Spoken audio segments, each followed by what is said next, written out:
How long does it actually take to see fitness results? Na-feel mo ba yung parang, bakit ang bagal? You probably expected changes. 1, 2 weeks, maybe a month. And nung hindi nangyari yun, you started thinking, tama ba itong ginagawa ko? Is this really working? Here's the truth. Most people quit right before their body starts to change.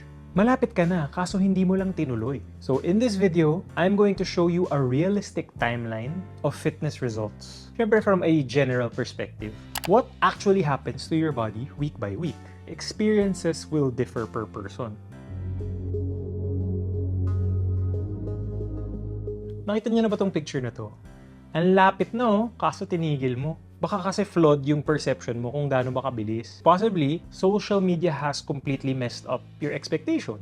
Kasi nakakita tayo ng mga 30-day transformations, sobrang impressive nung changes, ang ganda nung before and after, and it makes you think, ganyan lang pala kabilis, no? Baka ganun kadali lang. But what you don't see is, gaano nakatagal nag-workout yung tao, yung experience ng tao, and yung knowledge ng tao when it comes to dieting and exercising. Not to mention, may genetic factor pa. May mga genetically gifted lang talaga.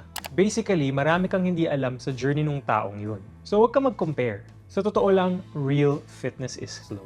Hindi dahil hindi siya gumagana, but because real change takes time. In short, you just need more time. Fat loss does take time, and muscle growth takes time as well. Your body cannot and will not rush the process. Just cause motivated ka, or just cause naging consistent ka for 2 weeks, it doesn't work that way.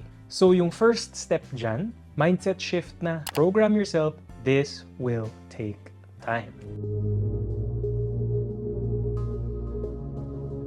Your first 2 weeks will dictate the direction of your journey. Week 1 to 2, para sa akin, critical to. Kasi dito ka maninibago. And syempre, pag bago, ire-resist talaga ng katawan natin yan. This is where most people get frustrated.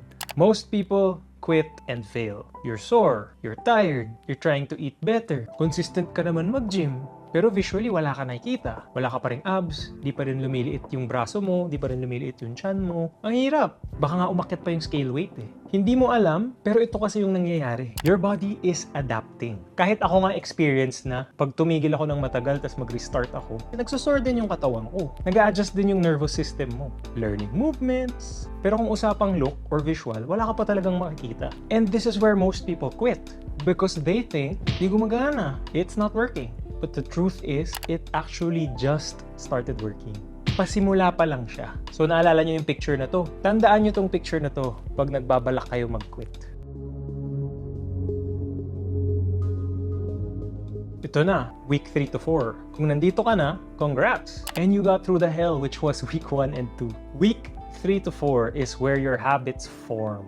Mga 30 to 60 days usually nagbe-build ng habits. Ito yung period na nag-a-adapt tayo to something new. Ito yung time na something starts to shift. Your workouts feel easier, you're slightly stronger, you feel a bit leaner, less bloated ka, pero hindi mo pa rin nakikita yung big changes or visual results. Posible, mag-iba yung timbang mo, pero this early, mostly yun pa lang. So, ito yung medyo delikadong part. Ge-effort ka. Kaso visually wala pa rin. Hindi mo pa nakikita. So, motivation starts to drop. Ito yung point na marirealize mo. Disiplina pala talaga kailangan, no? Kasi magkakaroon ng mga araw na ayaw mo kumilos. And hindi ka kasing motivated. Ito yung mga nare-realize ng mga tao who push past this time frame. Week 4 to 8. Now, this is where things get interesting. Around these weeks, you start to see small changes. Your clothes fit a bit better. You might notice some definition, some muscles. Maybe your face looks leaner. And this is usually the moment where people go, okay, may nangyayari naman pala. Obviously, these results only show up if you did not quit in weeks 1 to 3. Ito rin for some people yung point na, pumayat na ako ng konti, okay na ako. So pagbalik nila sa dating lifestyle, babalik rin yung na-lose nila in that short time period. So para sa akin personally, for most people, dito pa lang talaga nagsisimula ang fitness journey nila. Kaya huwag ka makampante. Month 2 to 3, this is where progress becomes noticeable. You're stronger, assuming nagpo-progress ka sa buhat. Mas may endurance ka sa mga exercises mo. You look a bit different sa photos. People might start saying, "Uy, pumayat ka na. Best feeling yan." Or, "Nag-gym ka ba? Parang malaki yung katawan mo eh." This is where your confidence builds. And this is the part where fitness actually becomes enjoyable. You're finally seeing the changes. Ito na yung fruits of your labor. Pinaghirapan mo to and nakikita mo na siya. Kaya nakakaengganyo tong time period na to. Month 3 to 6. This is usually around where the real transformation happens. This is where it's visual to the point na people notice without you telling them. Yung body composition mo clearly nagbago. You look like you actually lift weights. Ito yung look na sa tingin ng mga tao achievable in 1 month. Siyempre, this is just a sample. At the end of the day, results will really depend on a person's starting point, experience, knowledge, and again, not to mention yung genetics ng tao. Meron talagang mga taong mabilis mag-lose ng weight, mabilis mag-build ng muscle, or yung naturally hindi tabain. Marami pang factors na kailangan to take into account, but generally, this is somewhat realistic for most people. Assuming nga, naging consistent sa journey. Ngayon, even ako, when I coach someone, 3-month period minimum. Kulang talaga oras pag 1 to 2 months. You're barely gonna be scratching the surface. Baka sa first month, nag-a-adjust ka pa lang sa diet and training. If interested kayo, and if you need help with losing body fat or gaining muscle, send me an email for online coaching. If you are enjoying this video so far, subscribe naman kayo and click the notification bell because it helps me a lot. So, with that general timeline, ito yung main reason bakit mabagal ang results ng mga tao. Number 1, sa mga nagpapapayat, you are guessing. You think you are in a calorie deficit. Baka nga hindi mo pa alam anong ibig sabihin ng calorie deficit. Ganun lang kasimple. Number 2, sa mga nagpapalaki, not enough protein.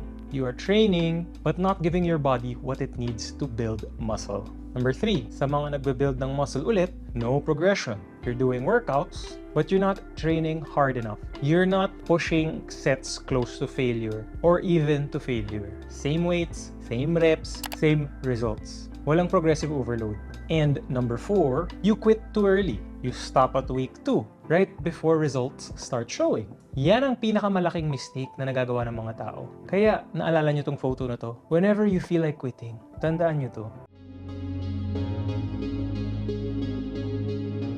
So, realistically, let's make this simple. Fat loss, usually 0.5 to 1 pound per week. Possible yan. Sometimes more, sometimes less. Muscle gain, it's really going to be difficult to quantify how much muscle you can build per month. Again, may mga taong mas genetically gifted than others. May mabilis mag-grow, may mga mababagal mag-grow. Relative siya. Sa mga nagbe-build ng muscle dyan, don't rush the process. Huwag niyong madaliin yung progress. If you wanna grow, play the long game and enjoy it. Wala akong kilalang nag-build ng muscle na hindi nila na-enjoy yung ginawa nila. Fitness is not about speed. It's about consistency, longevity, enjoyment, and accumulation.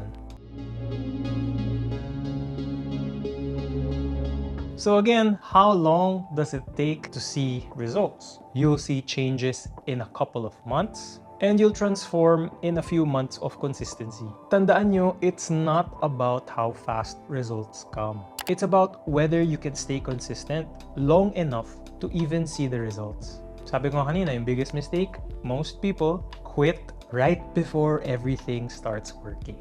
So don't be that person. If you're looking for more content, check out these videos over here. Marami kayong matututunan sa channel na to. If you enjoyed, like, comment, subscribe, and I'll see you guys in the next one.